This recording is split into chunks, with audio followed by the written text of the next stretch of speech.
4.4 magnitude earthquake near Sweet Home Friday morning, Oregon. A 4.4 magnitude earthquake hit near Sweet Home, Oregon just before 6 a.m. Friday morning.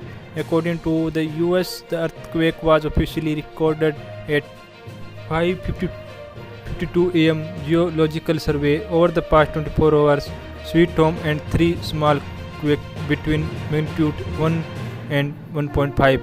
The USGS saw that happened about 9 miles east of Lacombe, which is north of the Sweet Home, and about 14 miles from Sweet Home.